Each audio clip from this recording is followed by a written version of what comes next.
everyone. Dominic Esposito, your drill instructor. Welcome to another clinic, and we are here at the new studio. Still many things that are being put in place. A couple of things are actually behind. I want to thank Pool and Billiard Magazine for all the years that they gave us, and we really do miss them and the great work they've ever done for years and years and years. And with Sherry and her dad, Tom Shaw, everybody there on the team, boy, I just miss you guys so much. And just want to thank you for all those great years. Want to say thanks to Diamond, greatest pool tables in the world, team. Hey, we've got the best lights going. Okay, you want to make sure you got the LED lights. So you want perimeter lighting. Go check it out on the website. Look up perimeter lighting. If you have any questions, and just make sure you use the code DRILLS, and you're going to get a pretty decent discount. If you own a table, oh my goodness, do you owe this to yourself? Okay, and all our sponsors, want to thank you all, our dealers, and of course you, the fans. I love you, and thank you so much. I'm working here with one of my players, and we started talking about the 30-degree rule, and I thought, you know what, there might be a couple of you out there that aren't quite aware of this. You've seen my bank rail angle calculator. You know how that works, and if you use it, it's got the 30-degree angles on it. For those of you who don't, it's already on my cue. For those of you with the M1A1, or you could go ahead and make one. But I want to get you to the place where you could take your fingers and just give me that, hey, peace out. Yeah, peace out. That's 30 degrees. Now, some of you might be a little tighter, some a little wider, but either way, you want to get used to being able to see 30 degrees and keep level fingers like that. And here's the way this is going to work.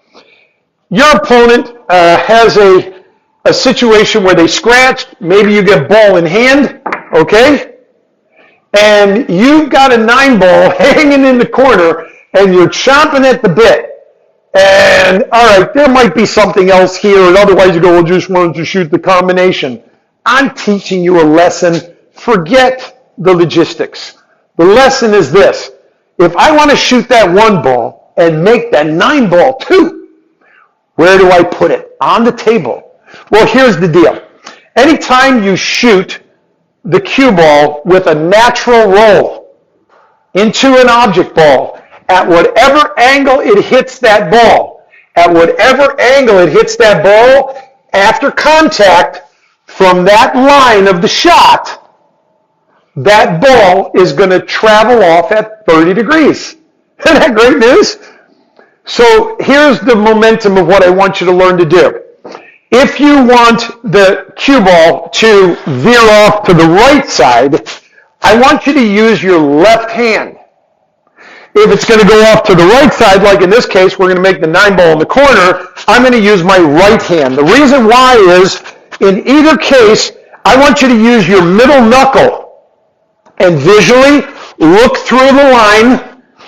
Like with your eye, look through the line, and that's where the knuckle is. You see, I'm like doing that kind of thing. I'm looking through, and I want to be able to see through that inside knuckle the contact point on the 1 ball. Because once I can put that contact point on the 1 ball, let me see if I can do that there for you without it going crazy.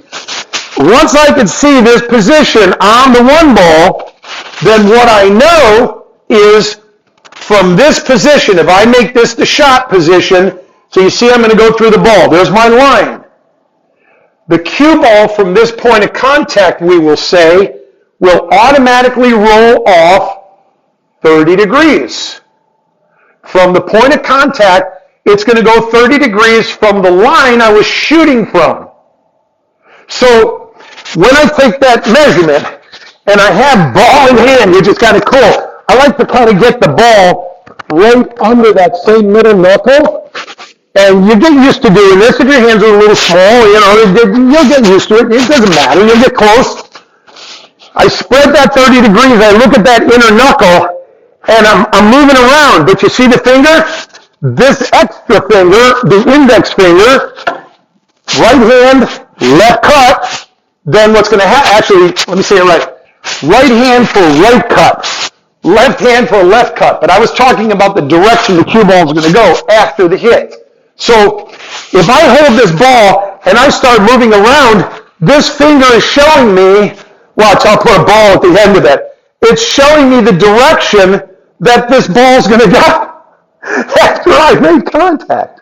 Isn't that great? So if I decide to make that 9 ball, or it could be breaking up a cluster, opening some, you realize, or I just want to avoid the scratch. I got an opportunity, maybe this is the winning ball, and then you don't want to walk the cue ball in the corner then, do you? You'd rather it stay somewhere here or whatever. But take that setup, and here I go. I'm looking for, whoa, I could literally just put that down on the table. Now, I always like to double check. I learned that from a good friend of mine, a carpenter. You measure twice and then you only have to cut it once. Well, in this case, I want to do the same thing. Now, of course, with my M1A1, and some of you have this, or if you don't, put a sticker on your cue, and you can actually look at that and see the contact point, and I can see the 30-degree flare-off. And for the others of you, if you get the bank rail angle calculator, you can get that on my website, thedrillinstructor.us, and just look up the bank rail angle calculator. I call it the BRAC.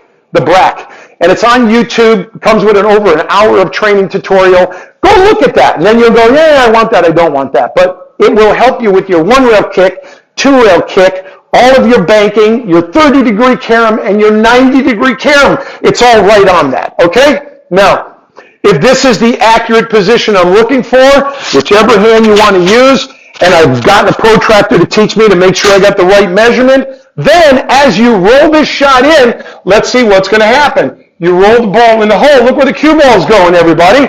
It's going right down there. So this is how you can tell from the 30-degree rule whether you may scratch, you could break the cluster, you're going to make the winning ball, whatever it takes to be, and get something and draw it on a piece of paper.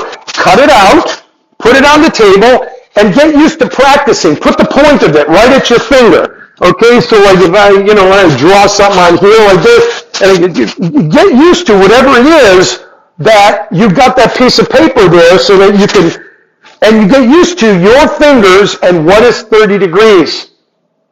And this is going to come in so handy. You have no idea how valuable this is until you start to do it. And of course, when you get the winning ball. So if you aim straight and shoot straight and split the pockets, because that's the drill instructor way, and use the 30-degree rule today, hey, don't be afraid to write to me and let me know if it worked for you or not. I know it works, but I want to make sure it's working for you. Okay, I love you all. God bless you. I can't wait to see you the next time. I love you. Bye-bye.